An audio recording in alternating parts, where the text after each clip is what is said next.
RTI Live News. Ask for right. పేదలకు మంజూరు చేస్తున్న ఇందిరమ్మ ఇళ్లకు డబ్బులు ఇవ్వాలని తాడూరు మండల కాంగ్రెస్ పార్టీ యూత్ అధ్యక్షులు చిక్కన్ర మల్లేష్ డిమాండ్ చేస్తున్నారని ఓ మహిళ ఆరోపించారు. అడిగిన డబ్బులు ఇవ్వకుంటే జాబితాలో పేరు కూడా లేకుండా చేస్తామని భయభ్రాంతులకు గురి చేశారని ఆమె అన్నారు. వివరాలు ఇలా ఉన్నాయి. నాగర్ కర్నూలు జిల్లా తాడూరు మండలం సిరిసవాడ గ్రామానికి చెందిన ఏదుల భీమమ్మ వైఫ్ ఆఫ్ విష్ణువర్ధన్ అను నాకు ఇందిరమ్మ ఇల్లు మొదటి జాబితాలో మంజూరు అయింది. వలస కూలీగా తాండూరు పట్టణంలో పనిచేస్తున్నాము. ఈ నేపథ్యంలో చిక్కుండ్ర మల్లేష్ కాంగ్రెస్ పార్టీ నాయకులు మాకు కాల్ చేసి ఇందిరమ్మ ఇల్లు మంజూరు అయిందని చెప్పారు. దానికి గాను 25,000 ఇస్తేనే నీకు ఇల్లు మంజూరు చేస్తా, లేదంటే జాబితాలో లేకుండా చేస్తానని పలుమార్లు ఫోన్ ద్వారా మాకు తెలిసి భయభ్రాంతులకు గురి చేశారు. ఇల్లు వస్తుందో రాదో అన్న బెంగతో 10,000 నా భర్తతో పంపించాను. నా భర్తకు ఇటు డబ్బుల విషయంలో ఎవరితో చెప్పొద్దంటూ చెప్పారు.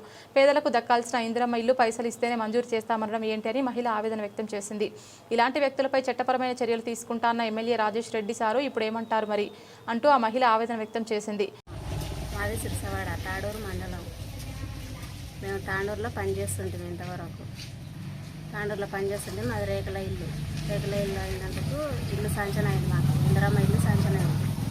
శాంక్షన్ అయితే మీకు శాంక్షన్ అయింది చిన్నమ్మ బాబాయ్ అని చిక్కూర్ల మల్లేసి చెప్పిండు. మాకు చెప్తే మేము ఇంటికి వచ్చినాక నీకు 25,000 ఇస్తేనే ఇల్లు శాంక్షన్ అవుతుంది అని చెప్పిండు. మళ్ళా చెప్తే ఇంకేం ఇల్లు లేదు కదా, ఇల్లు కట్టుకుందాము అని అనుకుంటే ఇక పైసలు మా దగ్గర లేకున్నాయి. అడిగిండు కానీ పైసలు లేకపోతే పైసలు లేవు మళ్ళేసి అందులో ఇట్లా ఏళ్ళు కూడా పెట్టలేదు, నువ్వు ఇప్పుడే పైసలు అడుగుతున్నావు, ఏడుకెళ్ళి తెచ్చిస్తావు అంటే మేము తాండూరులో పని చేస్తున్నాం.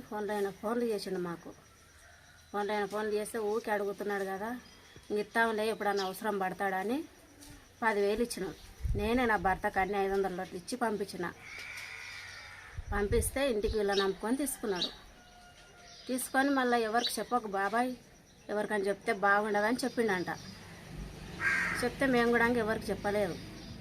ఇచ్చినాం 10,000 అయితే ఇచ్చిన తర్వాత మా దగ్గర 10,000 తీసుకున్నాడు. తీసుకొని ఇప్పుడు ఇందిరమ్మ ఇల్లు వచ్చిందంటే మేము బేస్మెంట్ లేపిన తర్వాత మా బావలకు మాకు గొడవలు అయితే మేము కేసు పెట్టినాం. మా బావలైనా కేసు పెట్టి కూడా 2 రోజులు అవుతుంది.